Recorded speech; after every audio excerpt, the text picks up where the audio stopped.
Hello বন্ধুরা, তোমরা সবাই কেমন আছো? আশা করি তোমরা সবাই ভালো আছো। আমি পাপিয়া চলে এসেছি তোমাদের সামনে নতুন আরও একটা রান্না নিয়ে। আজকে আমি রান্না করেছি ফুলকপির নিরামিষ তরকারি। ফুলকপির নিরামিষ তরকারিটা খেতে খুবই সুন্দর লাগে। এই ফুলকপির নিরামিষ তরকারিটা রান্না করার জন্য আমি এখানটায় কি মশলা ব্যবহার করেছি আর কিভাবে রান্না করেছি, দেরি না করে চলো দেখে নিই। ফুলকপির এই নিরামিষ তরকারিটা রান্না করার জন্য এখানটায় নিয়েছি ফুলকপি এখানটায় 2 পিস নিয়েছি আর এইভাবে ছোট ছোট করে কেটে নিয়েছি। 3টে আলুগুলো এইভাবে মধ্যখান থেকে কেটে আবারও হাফ করে নিয়েছি। 2টো টমেটো। এখানটায় নিয়েছি মশলা নিয়েছি। এখানটায় নিয়েছি কাজু বাদাম, আলমন্ড 4টে, লঙ্কা, শুকনো লঙ্কার গুঁড়ো, হলুদ, চিনি, ভাজা মশলার গুঁড়ো আর লবণ। এখানটায় আছে আদা, 2টো লঙ্কা, এলাচ, লবঙ্গ, ডালচিনি। এখানটায় আছে তেজপাতা। চলো রান্নাটা শুরু করি। সমস্ত মশলাগুলো পেস্ট করে নেব আর ফুলকপি আলু সেদ্ধ করে নেব। লবণ আর হলুদ দিয়ে সেদ্ধ করে নেব। জলটা গরম হয়ে গেছে, জলের মধ্যে দিয়ে দিচ্ছি লবণ। এখন ফুলকপিগুলো দিয়ে দেব।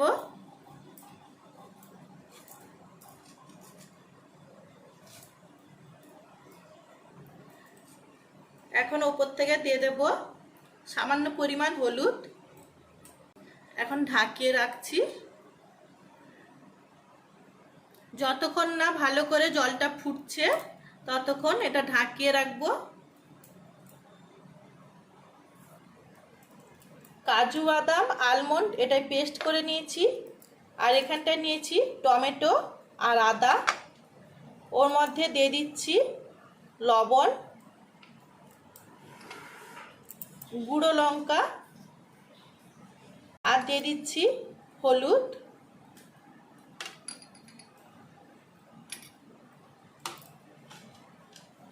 এলাচ, লবঙ্গ, ডালচিনি দিয়ে দিচ্ছি, চিনি। এখন সমস্ত মশলাগুলো ভালো করে মিশিয়ে নিচ্ছি।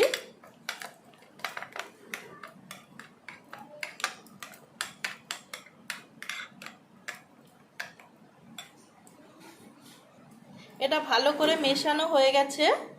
এখন এই ভাজা মশলাটা দিয়ে দিচ্ছি কাজু বাদাম আলমন্ডের মধ্যে। এটাও ভালো করে মিশিয়ে নেব।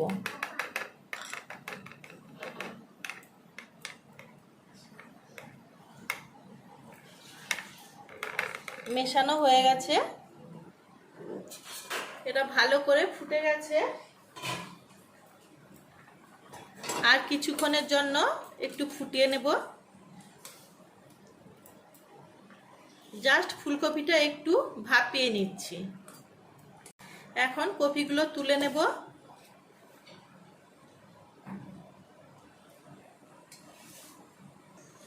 এখন ওই জলের মধ্যে দিয়ে দেব আলু।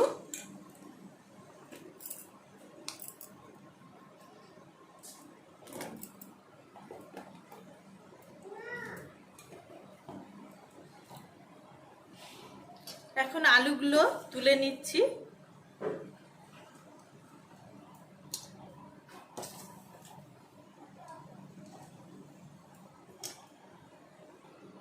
কড়াইটা গরম হয়ে গেছে, কড়াইয়ের মধ্যে দিয়ে দিচ্ছি সাদা তেল।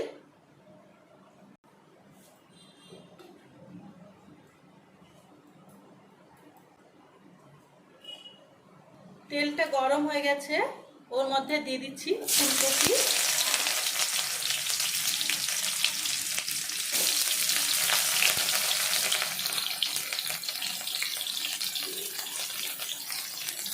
কপিগুলো ভেজে নেব।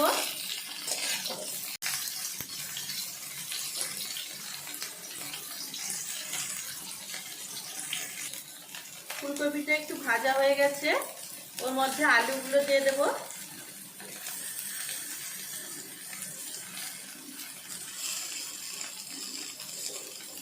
এখন আলু আর ফুলকপি একসাথে ভেজে নিচ্ছি।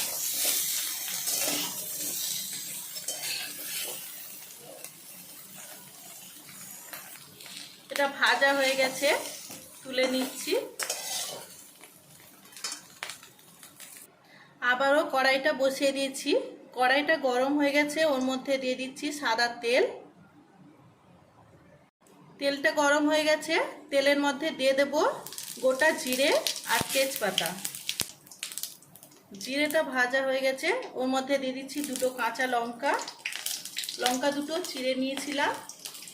এর মধ্যে দিয়ে দিচ্ছি টমেটোর পেস্ট। টমেটোর সঙ্গে আগেই দেখিয়েছি মশলাগুলো মিশিয়ে নিয়েছিলাম।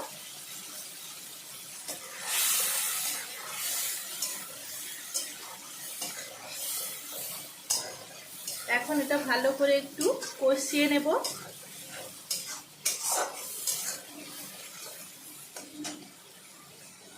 মশলাটা কষানো হয়ে গেছে। এখন ওর মধ্যে দিয়ে দেব বাদাম, আলমন্ড আর ভাজা মশলা, যে পেস্টটা তৈরি করে রেখেছিলাম ওটা দিয়ে দিচ্ছি। এখন সমস্ত মশলা আবারও ভালো করে মিশিয়ে নেব আর হালকা করে কষিয়ে নেব।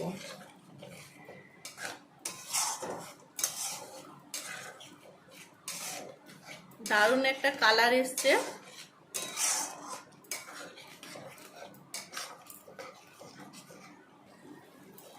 এই মশলার মধ্যে যেহেতু কাজু বাদাম আছে, কাজু বাদামটা বেশিক্ষণ কষানো যায় না, নিচে লেগে যায় কড়াই।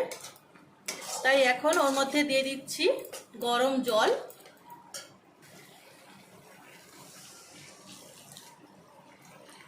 পরিমাণ মতো দিয়ে দিচ্ছি গরম জল।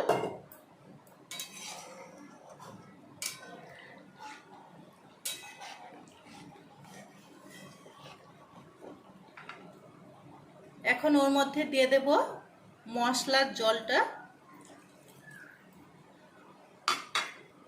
এটা ভালো করে একটু ফুটিয়ে নেব।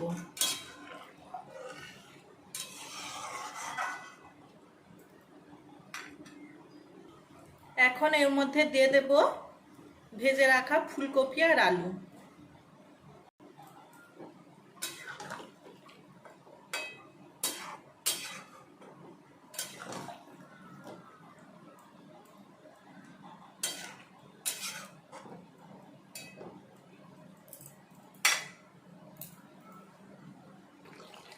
রান্নাটা কমপ্লিট হয়ে গেছে, সুন্দর একটা কালার এসছে। এখন এটা নামিয়ে নিচ্ছি। ফুলকপির এইভাবে রান্না করলে খুব সুন্দর লাগে খেতে। আমার এই রান্নাটা যদি আপনাদের ভালো লেগে থাকে অবশ্যই লাইক করবেন, শেয়ার করবেন এবং সাবস্ক্রাইব করবেন। এই ভিডিওটা দেখার জন্য বন্ধুদের অনেক অনেক ধন্যবাদ।